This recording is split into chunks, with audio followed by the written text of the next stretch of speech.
la galerie du Lapin Blanc s'intéresse à certaines productions du peintre belge Michael Bormans, peintre ayant été furtivement mis en lumière lors du scandale Balenciaga. En effet, dans un récent cliché publicitaire de la luxueuse marque mettant en scène l'actrice française Isabelle Huppert, nous remarquons dans le décor la présence d'un ouvrage de Michael Bormans.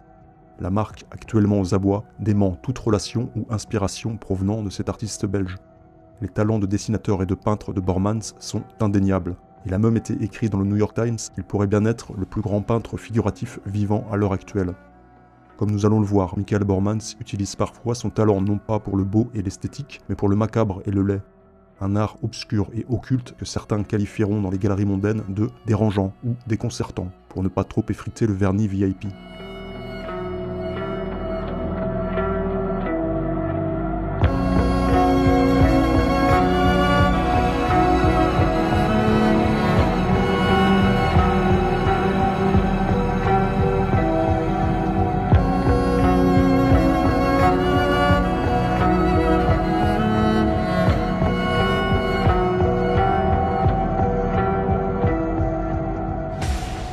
Intéressons-nous tout d'abord à sa création intitulée Fire from the Sun, Feu du Soleil, produite en 2017.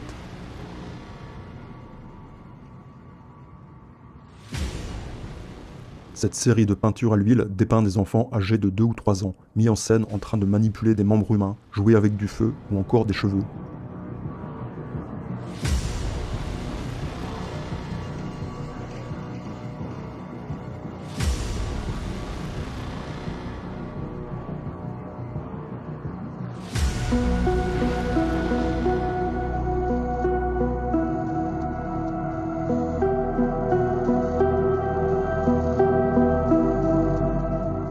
Dizaines de toiles ont toutes ce même fond, une toile beige évoquant une mise en scène, mais le contexte reste difficilement identifiable.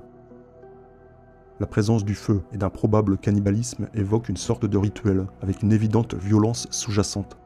Cette représentation macabre mêle les notions d'enfants chérubins, de type angélique, avec les notions de rituel de sang, de type démoniaque.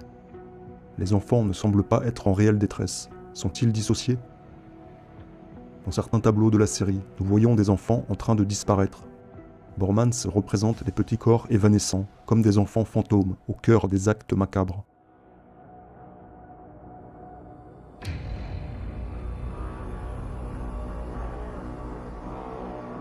Cela n'est pas sans rappeler la symbolique de la dissociation dans les peintures de la multiple Kim Noble, représentant les ombres fantomatiques des enfants soumis aux tortures physiques, dissociés et planant au-dessus de la scène d'abomination.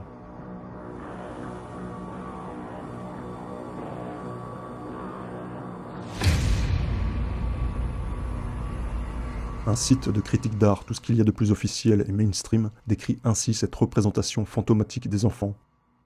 Plus poétiquement, la représentation visible de la disparition suggère l'impossibilité d'échapper à un épisode sanglant. Bormans a choisi de représenter des enfants trop jeunes pour avoir par la suite des souvenirs clairs. Dans un avenir fictif, ces enfants seraient peu fiables quant au récit de cet épisode traumatique.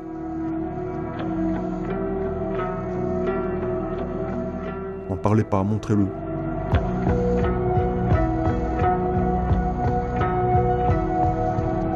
Michael Bormans possède 2 ateliers situés à Gand en Belgique, dont une ancienne chapelle baroque dominée par une statue de la Sainte Vierge. Voici une rare photo prise à l'intérieur de cet « atelier » qui n'est pas anodine. Nous y voyons une grande peinture intitulée « Mercy », Miséricorde, représentant des tissus et bâches dressés sur des tréteaux et formant une sorte de pyramide dont on discerne clairement l'œil unique, mais endormi et posant devant la très sainte Vierge Marie.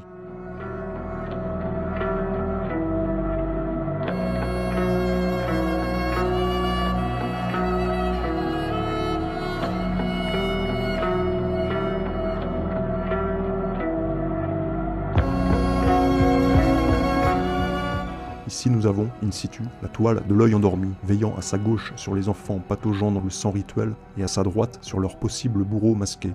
N'en parlez pas, montrez-le.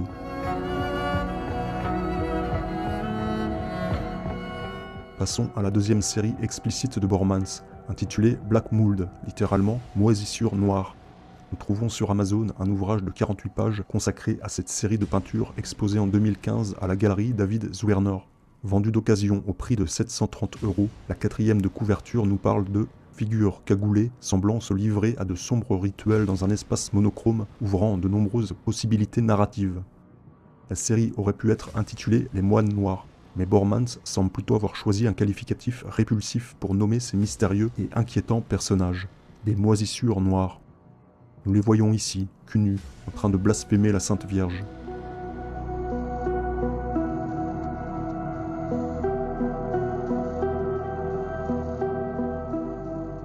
Dans ce dessin au crayon, intitulé Soubirou, en référence à la petite voyante de Lourdes, nous voyons les encapuchonnés rôder autour de la silhouette mariale.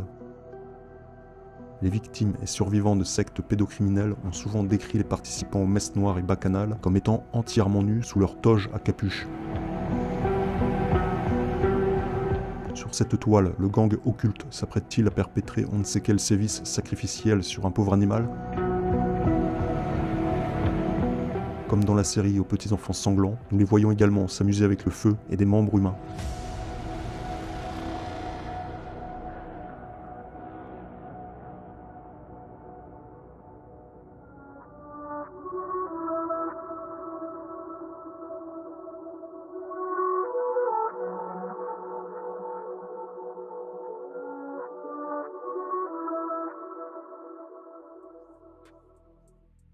Concernant les représentations symboliques des états dissociatifs, nous trouvons chez Bormans quelques peintures intéressantes, notamment par cette mise en relation de deux toiles, l'une intitulée The Balloon, le ballon, et l'autre The Loan, le prêt ou l'emprunt. La peinture intitulée The Balloon représente une femme de dos ayant attaché autour de son cou la ficelle d'un ballon d'hélium flottant au-dessus d'elle. Nous retrouvons cette même femme reconnaissable à sa robe et à la ficelle verte dans la toile intitulée The Loan. Cette fois-ci, la symbolique de la dissociation se précise. La femme est littéralement décapitée. Il n'y a plus de tête, plus d'esprit, plus de conscience, mais simplement cette ficelle attachée autour de son cou, représentant à la fois l'esclavage et la dissociation. Ce ballon d'hélium symbolisant son âme flottant au-dessus d'elle dans d'autres dimensions, à tel point qu'il est hors cadre. De plus, Bormans a représenté sa soubrette sans tête dans des chaussures 2 fois trop grandes pour elle, signifiant que nous avons probablement affaire ici à la représentation d'une enfant ou adolescente dissociée.